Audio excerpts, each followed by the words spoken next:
नमस्कार दाओ नमस्कार दाओ नमस्कार दाओ ए ढेका दिल के ये जो माছ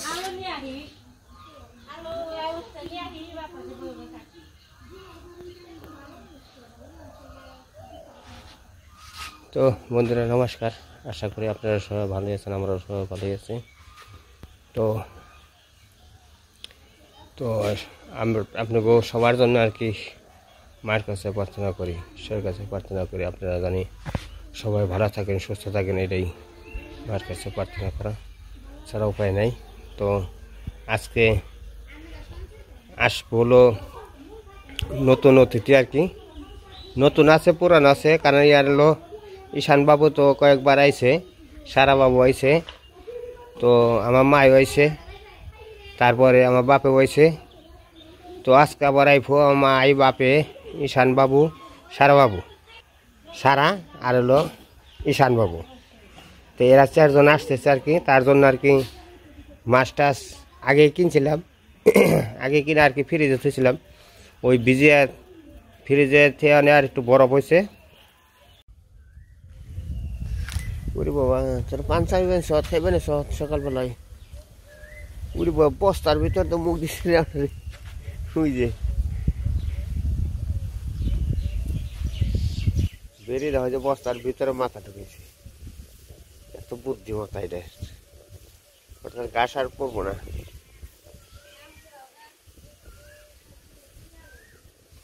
তো শুভ সকাল সবাইকে নমস্কার আশা করি আপনারা সবাই ভালো আছেন আমরা সবাই ভালো আছি দেখেন আমাদের ধান আর কি ধানটা মোটামুটি খুব ভালো ধানটা মোটামুটি ভালো হয়েছে খারাপ হলে তো আজকে ওই তো মক্কা তুই সকালবেলা ঘাস টাস কাইটে কমপ্লিট করলো প্রতিদিনই ঘাস কাটে তো গরু আছে আমার তো গরু নাই গরু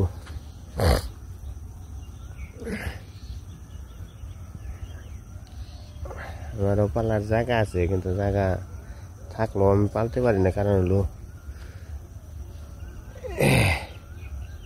তো গরু পালতে গেলে আমাদের গরু পালার জায়গায় সুন্দর আসলে ধানটা ফুললে বাড়িলে পরে এত সুন্দর দেখা যায় দেখেন ভগবানের কৃপা দয়া কারণ হলো মানুষের এই যে খাবার সব কিছু যখন আমরা বুনি ধানটা বুনি তখন কিন্তু জমির ঘাস এরকম আর কি তারপরে এই দেখেন এই যে ধানটা আমরা বীজ কিনাই না ওইটা গাড়া নিয়ে তারপর ফেলাই এটা আসলে ভগবানের দান না থাকলে হয় না তো ভগবানের দান আছে কিন্তু এই মাটি সব কিছু মানুষের সব আহার জুটিয়ে দেয় সব কিছু মানুষের ভালোবাসা সব কিছু মানে প্রতিটা জিনিসই মানুষের এই মাটির থেকে উৎপন্ন হয়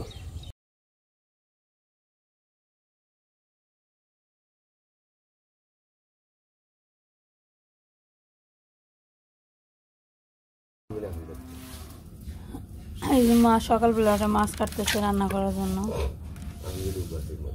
এটা কি কই মাছ ভাজি করবা নাকি হ্যাঁ আর এটা তো আদা মারা গেছে শোল মাছ তোমার না নড়ে না বেশি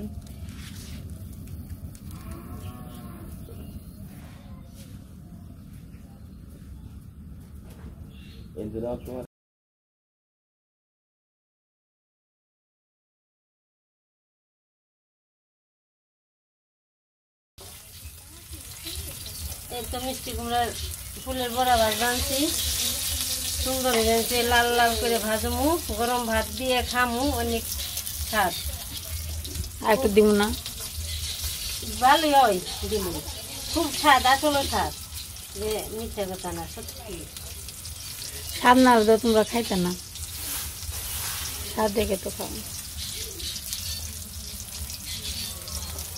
খালি রান্ধবে খাজু করবি মাছ না গুমসম হয়ে গেছে আবার তো জান না বুঝতে পারি জান না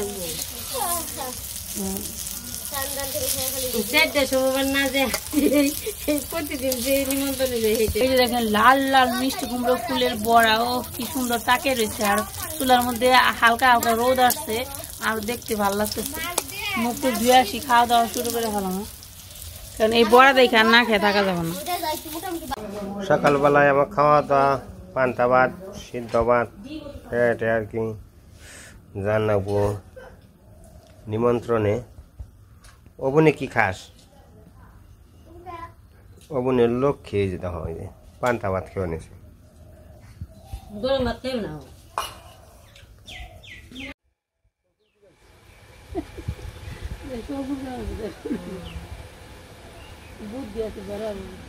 এটা আমচুর বানাইবে না কামাসি বানাইবে?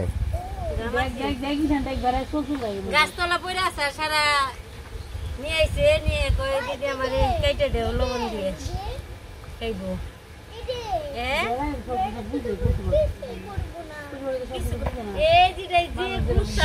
জানোস না সে সামনে খাটা করে পাশে মানে দিব না একবার। দেখ কত বড়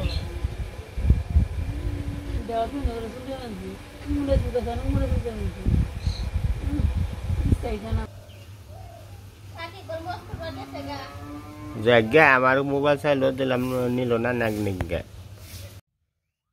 তো বন্ধুরা আমি যাইতেছি মরিচ খেতে।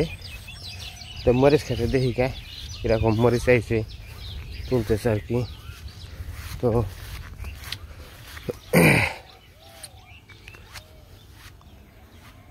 তো দাদা আপনি চরণের শতকোটি ভক্তি নমস্কার হলো, মাসিমার চরণের শতকোটি ভক্তি নমস্কার হলো। তো আপনারা ভালো থাকবেন, সুস্থ থাকবেন, এটাই মায়ের কাছে প্রার্থনা করি। তো আপনারাও আশীর্বাদ করবেন, আপনাকে স্মরণ ভুলিতে জানি আমরা মায় ভালো রাখে। ওই স্যার মোড়ে এক সেট বাজায় না, বক্স বাজানোর শব্দে ভালো লাগে না। কত রে ভাই চামচ, কত রে তুলছ?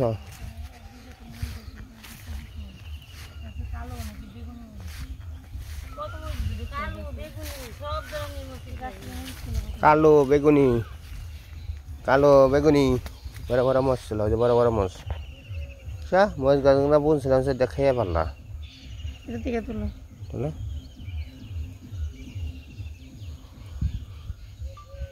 এখন টাটকা মরিচ দেখে মন চাইতেছে যে শাক দেখে বলে কামড় দিয়ে অন্যরকম মরিচ। তো এই যে মরিচ তুলতেছে আর কি।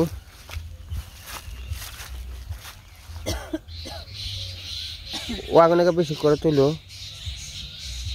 যেটা আছে ব্যক্তি তোলো।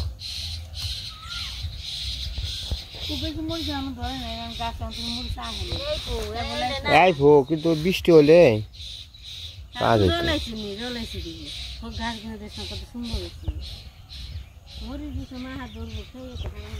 আবার দাঁড়া খেত দেখাই, দাঁড়া খেত পাট তো মোটামুটি ভালো হয়েছে। আমার ও দাঁড়া বেশি জাল লেগেছে, আরে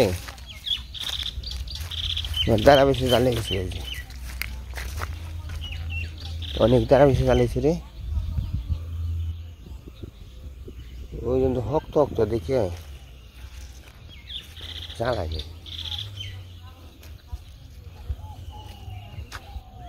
আড্ডি শক্ত গেছে মারি।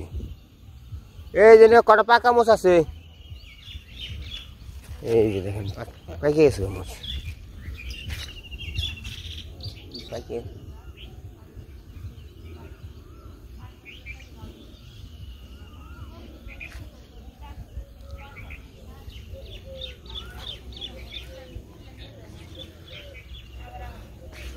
দেখেন আমি ডাটা বেশি বুনছিলাম, ওই এর ক্ষেত্রে জল এসে মানে মাটিটা ইয়ে গেছে গা, পিটে গেছে গা। আসলেও কোনো জিনিস বই না, সুখ নেই, শান্তি নেই।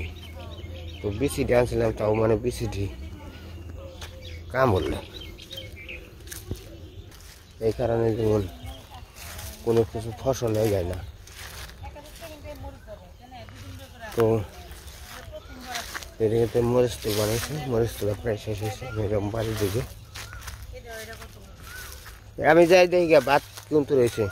ভাত বসিয়ে রেখেছে বাবা, ভাত জাল দেওয়ার জন্য ছিল, বাবার আর সহ্য হয়নি। শরীরটা খুব খারাপ লাগাচ্ছে, মানে খুবই খারাপ লাগাচ্ছে, তা বলার মতো না। আসলে চৈত্র মাসের দিন মানে খুব খারাপ দিন। ভাত হয়ে গেছে, অর্গানিক গেছি রে।